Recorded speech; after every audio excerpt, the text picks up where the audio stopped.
La deuxième technique, bien sûr, et ça c'est un truc que je répète toujours, je pense que j'ai l'impression d'en parler dès que, dès que je suis en live, j'ai l'impression de parler de ça. Ce sont les électrolytes. Est-ce que tu te supplémentes en électrolytes? Alors les électrolytes, ça va être sodium et magnésium essentiellement, d'accord? Bon, il y a le potassium aussi qui rentre en jeu, que tu dois avoir par ton alimentation, on va en parler juste après, avec le point de juste après. Mais on va dire la supplémentation, c'est donc des trucs que tu vas rajouter, tu vois, autres que des aliments, d'accord? Le potassium, tu le prends dans les aliments. Pour le magnésium et le sodium, tu peux, moi ce que je te conseille, c'est de te supplémenter. Oui, Stéphanie, l'huile de coco pour la cuisson, c'est très bien. C'est de te supplémenter, alors extrêmement simple, d'accord? On va pas, voilà, je vais pas mettre trois quarts d'heure à t'expliquer le truc. Sodium et magnésium. Le sodium, tu t'achètes, alors soit bon, tu peux t'acheter du sel, comment on appelle ça? Le sel rose de l'Himalaya, moi c'est ce que j'utilise, ou des sels marins de bonne qualité. Tu vois, ne te prends pas du sel de table, tu vois, raffiné blanc, ça c'est, en fait, il y a le sodium, mais il n'y a aucun autre minéraux avec, donc c'est vraiment, c'est vraiment pas terrible. Moi, je te conseille vraiment d'acheter des sels de très bonne qualité et tu consommes 1 à 2 cuillères à café par jour. D'accord? Donc, tu peux le mettre dans ton eau. Moi, je le bois avec mon eau. Bon, ça, je trouve ça, j'ai pas besoin d'en mettre des tonnes, hein, ça, je sens à peine le sel. Tu peux en mettre dans tes aliments. Enfin, bref, sale. Parce que, enfin, contrairement à ce qui se passe quand on a une alimentation riche en glucides, le fait d'avoir des taux d'insuline bas, quand on suit une alimentation cétogène, fait que nos reins se relâchent, d'accord? On va plus souvent aux toilettes. Et du coup, ben, on évacue beaucoup plus de sodium que dans un truc normal. Et du coup, on est un petit peu en galère de sodium, quoi. On n'en a pas assez. Alors, quand on a une alimentation entre guillemets normale, on nous dit qu'il faut surtout pas manger trop de sel parce que ça peut nous créer plein de soucis. En alimentation cétogène, c'est tout l'inverse. Il faut se supplémenter en sodium. C'est ultra important. Si tu fais pas ça, vraiment, bon, déjà, tu as la fameuse keto flu, la grippe keto qui va arriver si tu commences. Mais en plus, voilà, ça rentre dans tellement enfin, le sel, c'est ton ami, quoi. Donc, vraiment, là, tu as un manque en alimentation cétogène. Donc, rajoute-en 1 à 2 cuillères à café par jour. Les eaux type ceinture, ouais, mais le problème, c'est que c'est quand même pas hyper,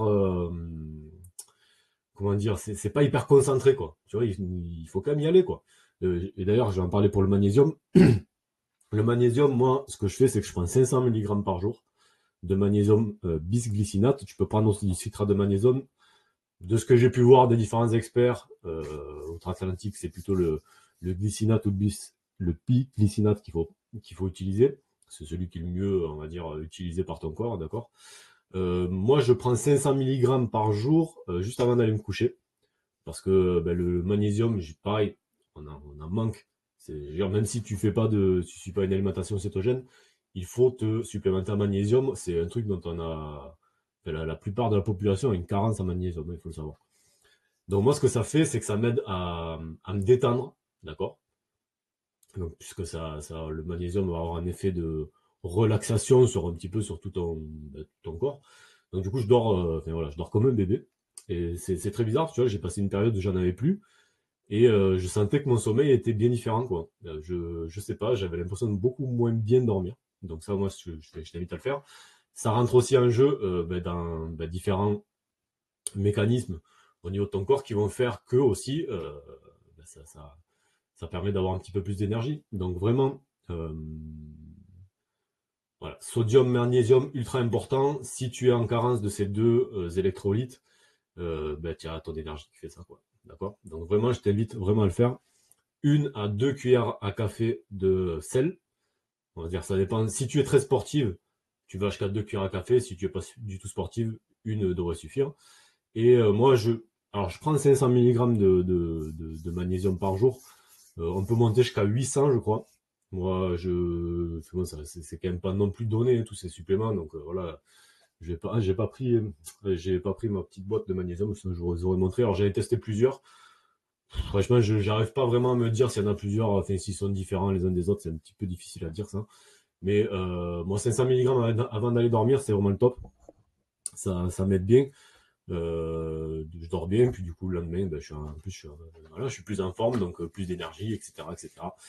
Donc voilà, ça c'était pour la deuxième technique. Qui parmi vous se supplémente en sodium et en magnésium? Moi, je tape 2. en commentaire et j'espère que vous aussi. Vicile qui me dit celle de Camargue et magnésium suite à des maux de tête mémorables depuis ma supplémentation purée. Voilà, exactement. Ça, c'est un des effets certainement de la grippe céto, voire simplement d'une carence dans ces deux électrolytes. Voilà, en fait, c'est vraiment des trucs qui sont ultra importants, qui rentrent qui rentrent en jeu dans tout un tas de mécanismes dans notre corps, quoi. Et si ça y est pas, il y a quelque chose qui marche pas. Donc vraiment, ça, je vous le conseille, c'est une des bases, hein. Clairement, c'est une des bases de l'alimentation cétogène, la supplémentation en sodium et en magnésium. Je suis désolé, j'arrive pas trop à parler. Ça fait un petit moment que j'ai pas fait de live et j'ai un petit peu de mal à m'exprimer. Je sais pas pourquoi. Ça sort difficilement. J'espère que je mange pas trop les mots, etc. Hein, vraiment. Et n'hésitez pas à me le dire, hein, s'il y a des trucs que vous comprenez pas trop. En plus, c'est mon accent. Hein, des fois, c'est pas forcément évident. Armel qui me dit, et si on a trop d'énergie qu'on ne peut pas dépenser, blessé en attente de l'opération? Je sais pas quoi trop te conseiller. Désolé Armel. Euh, je, je sais pas. Moi, mon but là, c'est vraiment de vous pousser, de vous amener de la vitalité, de l'énergie. Et si vous en avez trop, c'est sûr que si tu peux pas bouger, c'est un peu compliqué. Mais bon, j'ai pas vraiment de conseils à te donner là. Je suis désolé.